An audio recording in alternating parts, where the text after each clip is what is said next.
This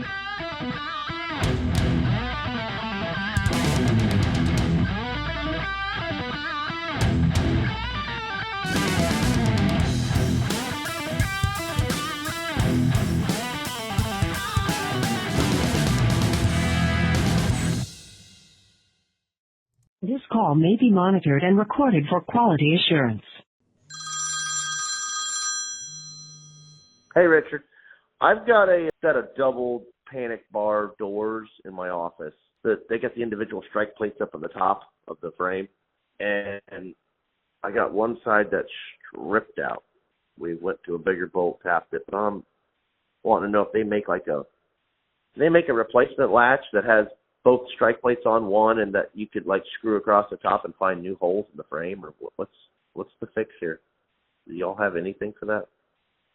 Well, I mean, my understanding based on what you've said, I would think what you should just use are jack nuts.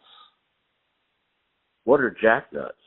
That's an easy internet search. It's something that you use when holes are stripped out. It's an item that you will drill a larger hole, you'll insert the jack nut in, and then you'll put the hardware back up and put the screw there. And as you tighten that down, the jack nut collapses. I stock jack nuts in 3 different sizes in terms of bolt diameter. I don't know what thread type you have in your strike. 5/16 fine. You know that for sure? I do. Okay. It was actually fixed once by somebody, and then So I mean, now I put some helicoils in it last night, trying to think maybe I could go down. You know what I mean? Because problem is I'm getting too big to fit through the holes on the strike plate, so obviously I have to go the opposite way now. But yeah, let's take a look. I'm just worried that there's not enough meat there. I like the idea of the nut though. That makes me feel a lot better about things. Yeah. Interesting. Here. Where are y'all at? Where are you located? Southwest Florida. Oh, shit. Okay, cool. So you've got 5/16. Oh, that's what it is, a riv nut. Okay, I found it. Okay. Yeah. It's a riv nut. Okay, so I do stock 5/16 riv nuts. Same concept. I just used the wrong terminology. They're about $8 each. I've got 15 in stock. We can ship them out fairly quickly. What are they called? Riv nut. Riv nut. All right. And how long will it take to get to me? Where's me? Ocala. 2 days, maybe. Once we ship it, at the most, maybe next day. Okay. And I'm looking at these riv nuts. So what? They just go in there, and then you essentially, do you have to use the press tool or no? The rivet tool? I've never done it personally, but I've put in more pop rivets than I can count. And I've sold these countless times, and I've always said to myself, why doesn't anyone call me and say, I need the tool? So apparently either everyone has it or it's not needed.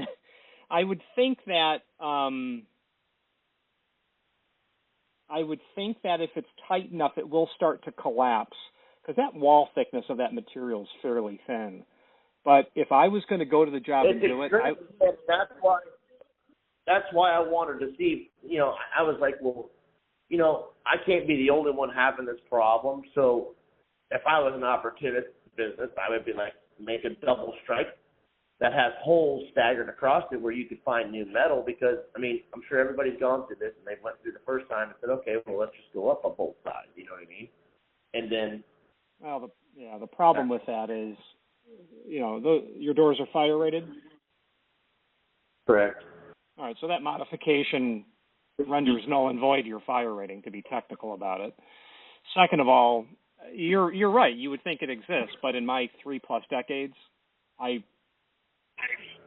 don't know if anyone's ever said, hey, there needs to be a unified single strike for this. Yeah, it makes perfect sense. The problem is backsets are always going to change. Backsets won't be completely identical based on what's being done, the application type, the latch type at the top.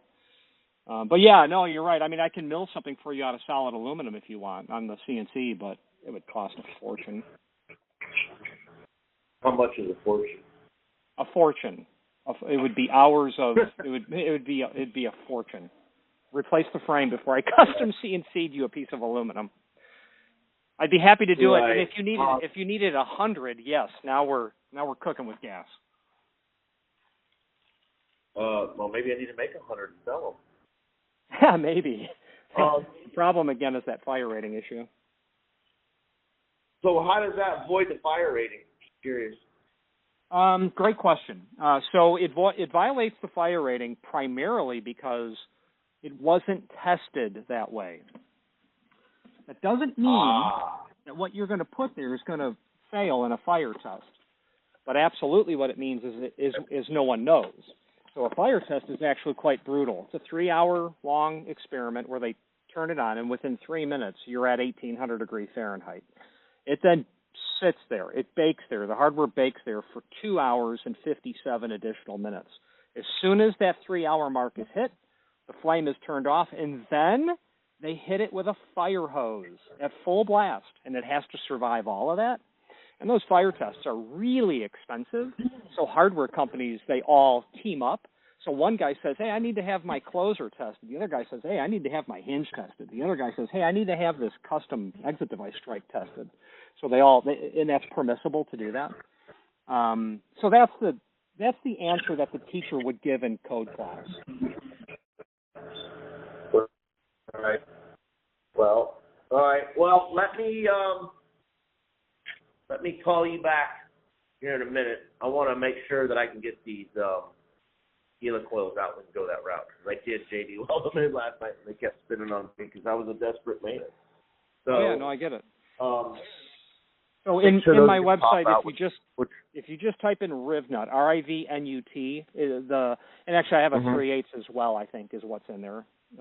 So if you needed to even go with a bigger thing. But like you said, you're modifying the strike. You're countersinking it. You're redrilling it, things of that nature. Right. And those mandrels, they're not. I mean, they'll fit inside that cavity, right? They're not more than an inch or inch and a quarter. I'm not losing it. The riv nuts, the length, maybe 3/4, something like that. Okay, cool. I think the bolts were like an inch and a quarter. Yeah. All right. Let me get up there and see if I can get this booger out that I put in there last night, and then we'll go from there.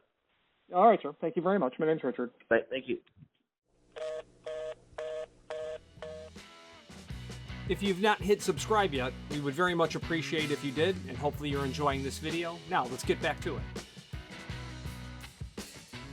Okay, let's take a look at the conversation that we just heard, and technically, again, this sort of repair would technically be a problem for fire rating. It could be that the doors aren't fire rated.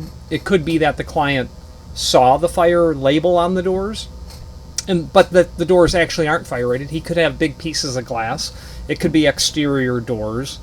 So they may not be fire rated. And I should have asked him if he had key dogging, mechanical dogging in it. If he said yes, then we know it wasn't fire rated. I should have asked him that. I didn't think of it till now. So technically, if it's fire rated, yeah, this is a problem. If it's not fire rated, have at it. So let's look at these riv nuts. Let's look at that tool, and let's switch to the screen view and do that. Okay, so the client has some sort of surface vertical rod exit device, and let's take a look at what that might look like. Looking for a Von Duprin 9927. Let's go to the manufacturer's page. Let's scroll down to the full line product catalog, which was here. Let's Control F for 9927. Let's get to a page where we can find that. Page 22. Okay. All right, here we have a fire rated 9927. Top strike. And yeah, I get what the client's saying. Imagine if you had basically one. I'm not sure how one strike would actually work for his problem without larger holes, or you can't change the backset of where the device is at. But the strikes that are available on this would be the 299F or this 499F. if you've got a less bottom rod. So let's imagine it's a 299F. And what he has is whatever screw size goes in here for this. It may be 1/4-20, it may be 1032, doesn't matter, whatever it actually is. So he needs to rework that. Let's look at this riv nut that I had mentioned. So we'll go back to the site and we'll type in riv nut. Well, I had first said jack nut. Let's take a look at that. And a jack nut is, here's an example of a jack nut. It's used in different pieces of installations, repairing holes as well. Drill a bigger hole, slide it in, the hardware goes on top, your machine bolt goes in, and as you start to tighten it, the idea is that this area will collapse over that. Okay, let's look at the riv nut that we have. I have 3 sizes. I have a 1/4-20, 5/16, 18, and 3/8, 16. The client asked if you need the tool to do that, and I had said, you know, I think you would, but no one's ever called for that tool. So here's what that tool looks like. Babcock Davis is a manufacturer of roof hatch parts. They attach some of their hardware on their roof hatches with riv nuts. 1024, oh, I should have said I have 1024 riv nuts as well. And here's the tool. So basically what you end up doing is you drill the hole, you insert the riv nut in, and then, if I recall correctly, and this video demonstrates me, I think, kind of using it, you take the knob and you insert a male threaded component into the female aspect of the riv nut. You then obviously squeeze the handle and it will give you the collapse that you need, and then you attach your hardware. So as far as I'm concerned, you would need a way to collapse that. I've just never done it myself. But I've sold riv nuts countless times, and no one has ever called me saying, hey, by the way, you need that tool to do that. And I doubt, that's just what crazy Babcock Davis charges for this. But I doubt most people that do maintenance have these specialized riv nut pullers. So that's the rest of the story on this. So there you go. Thank you. Any questions, please feel free to reach out to us. Thank you for watching, and if you've enjoyed this video, please click thumbs up, please subscribe, and maybe even send the video to someone that you know. Thank you.